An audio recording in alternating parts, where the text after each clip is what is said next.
Shalom semuanya, dengan Deborah Batia di sini. Dalam kesempatan kali ini saya akan menyampaikan Haftorah yang saya terjemahkan dari tulisan Rebetsin Kanabraka dalam rebetsinKanabraka.blogspot.com.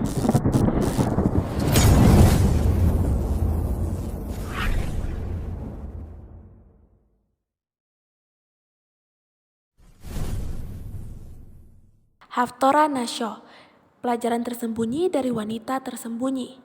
Diambil dari kitab Shoftim pasal 13 ayat 2-25. Haftorah minggu ini menggambarkan salah satu wanita paling tersembunyi di Tanak, Tselal Ponit, yang darinya kami dapat mengumpulkan begitu banyak pelajaran tersembunyi. Saya baru saja mengetahui bahwa nama Tselal Ponit memiliki kekuatan untuk melawan kekuatan spiritual negatif. Nama ini melindungi putri dari seorang ibu yang kehilangan beberapa bayi tak lama setelah lahir. Terlebih lagi, ia memiliki kekuatan untuk menyelamatkan perempuan yang hidupnya dalam bahaya jika ditambahkan ke nama aslinya. Baca terus dan Anda akan mengerti mengapa. Hubungan antara Haftorah dan bacaan Taurat. Haftorah minggu ini menggambarkan kelahiran Simson, Nasir seumur hidup, Nasarit. Ini adalah Haftorah yang sesuai untuk pembacaan Taurat minggu ini yang membahas hukum Nasir yang tidak boleh minum anggur, mengambil bagian dari apapun yang terbuat dari anggur, memotong rambut kepalanya atau bersentuhan dengan orang mati.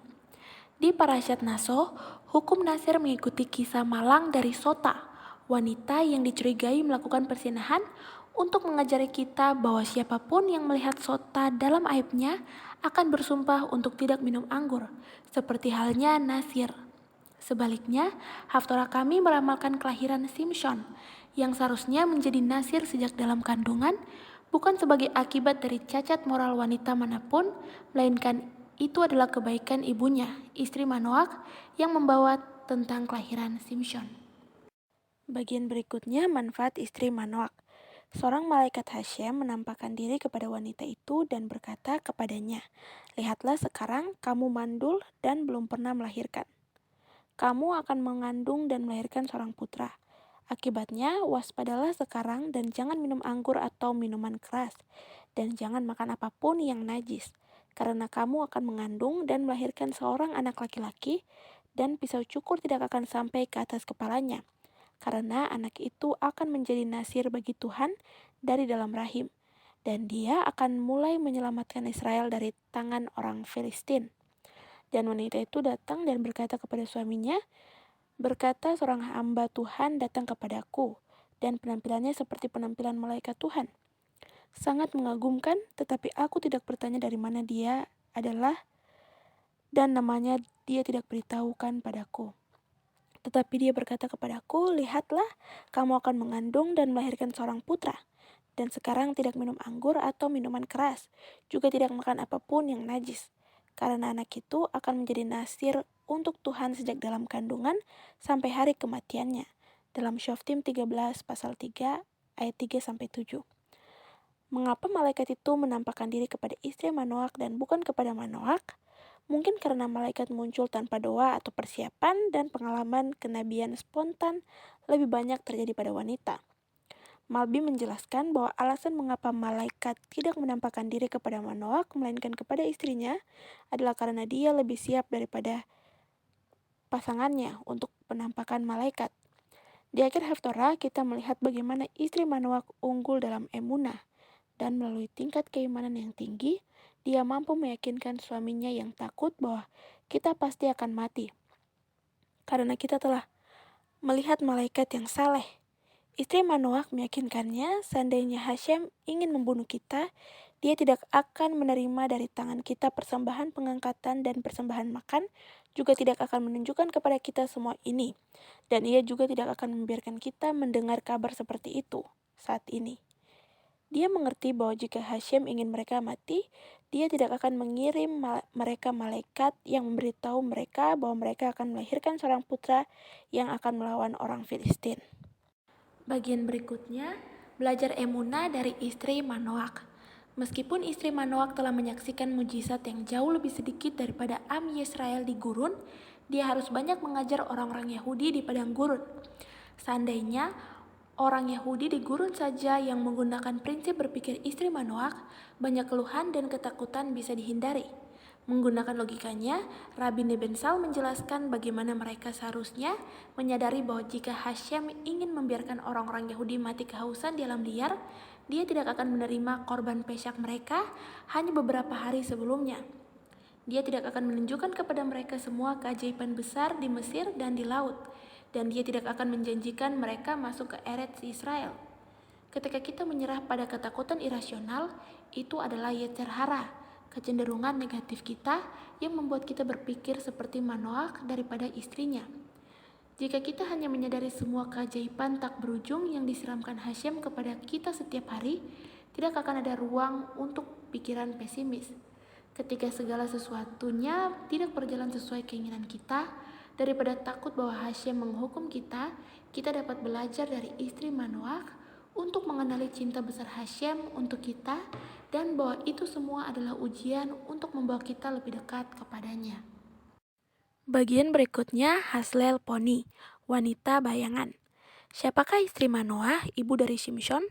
Meskipun namanya tidak langsung diberikan di Tanak, menurut Midrash namanya adalah Tselalfoni atau Hatslelponi.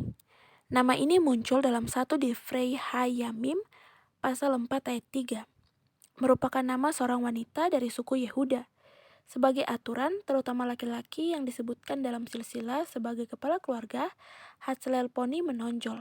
Dan oleh karena itu harus ada alasan khusus untuk menyebut dia. Radak menyimpulkan bahwa dia adalah wanita penting. Midrash menjelaskan bahwa istri Manoach benar karena dia pantas berbicara dengan malaikat, karena dia melihat malaikat namanya disebut Selalfoni. Bagian poni dari namanya mengacu pada Pona be Malak. Dia melihat atau berpaling ke malaikat. Bagian selai dari namanya mengacu pada bayangan malaikat. Sel adalah istilah yang digunakan dalam Taurat ketika Lot melihat malaikat. Di dalam Bereshit 19 ayat 8, dan istri Manoach melihat malaikat 2 kali, oleh karena itu dia disebut Hatslel dengan double lamet, bukan hanya Hatslel. Ini sesuai dengan penjelasan Malbim tentang Kidung Agung 2 ayat 17, Hatselalim, bayangan yang mengacu pada penglihatan kenabian. Bagian berikutnya mengejar istrinya. Rabbi Nachman berkata, Manoach adalah orang yang bodoh, seperti yang tertulis, Manoach bangkit dan mengejar istrinya. Tetapi Rabbi Nachman Baritzak tidak setuju, bertanya, apakah ini berarti Elkana tidak tahu apa-apa dari ayat Elkana mengejar istrinya? Tosafot mencatat bahwa mereka tidak dapat menemukan ayat seperti itu. Atau Elisa seperti yang tertulis, dia bangkit dan mengejarnya.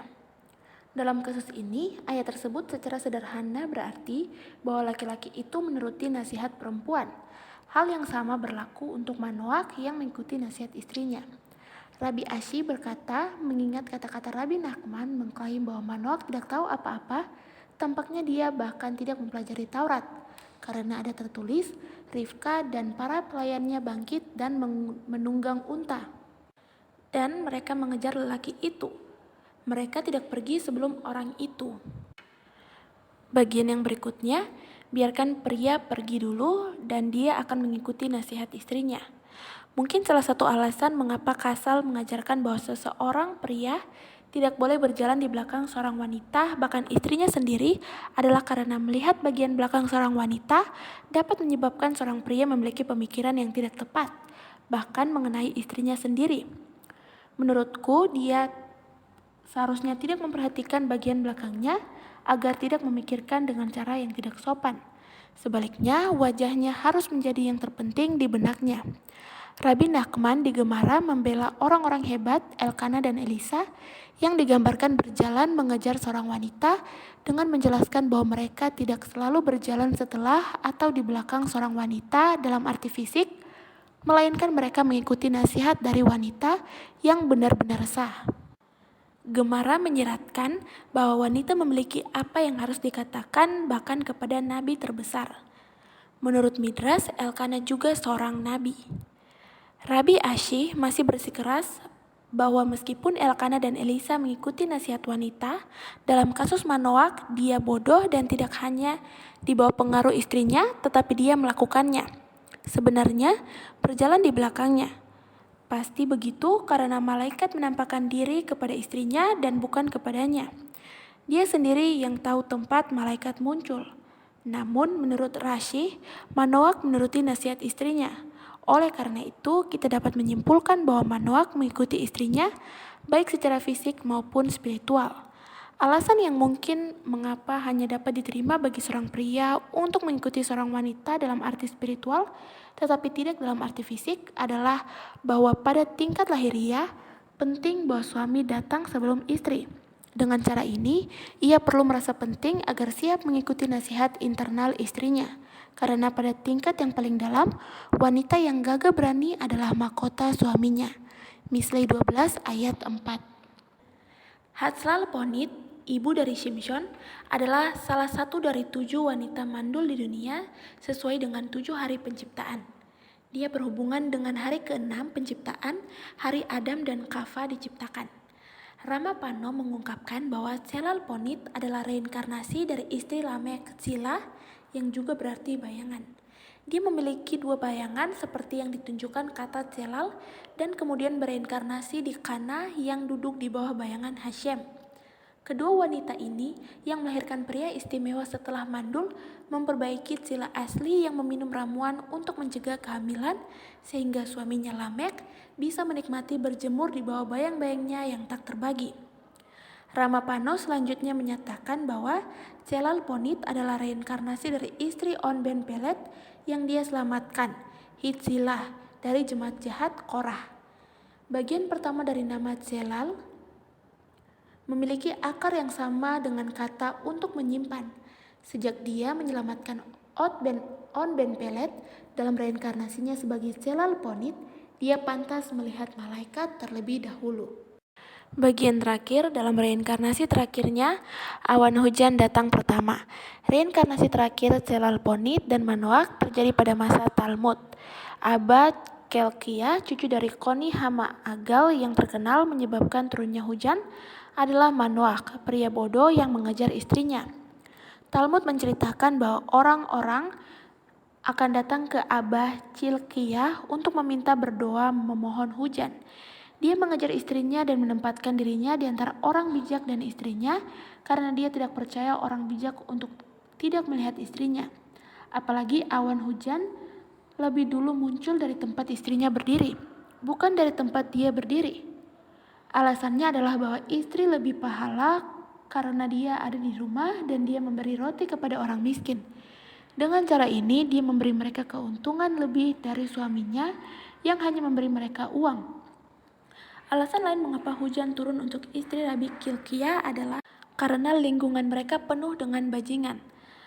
Abah Kilkia berdoa bahwa mereka akan mati, padahal istrinya berdoa agar mereka bertobat, dan begitulah yang terjadi. Rama dari Pano menambahkan bahwa Abah Kilkia mengejar istrinya untuk menunjukkan bahwa apa yang dia lakukan dalam reinkarnasi Manoak adalah dengan niat baik dan untuk kebaikan karena istrinya sangat saleh. Sama seperti awan hujan yang menghampirinya lebih dulu, begitu pula malaikat datang kepadanya terlebih dahulu dalam reinkarnasi sebelumnya dari istri Manoak, Tselal-Ponit. Sekian untuk video kali ini. Jika konten ini memberkati Anda, silahkan beritahu kami di kolom komentar. Jangan lupa juga untuk like, subscribe, dan nyalakan bel notifikasi dan share video ini. Terima kasih. Shalom.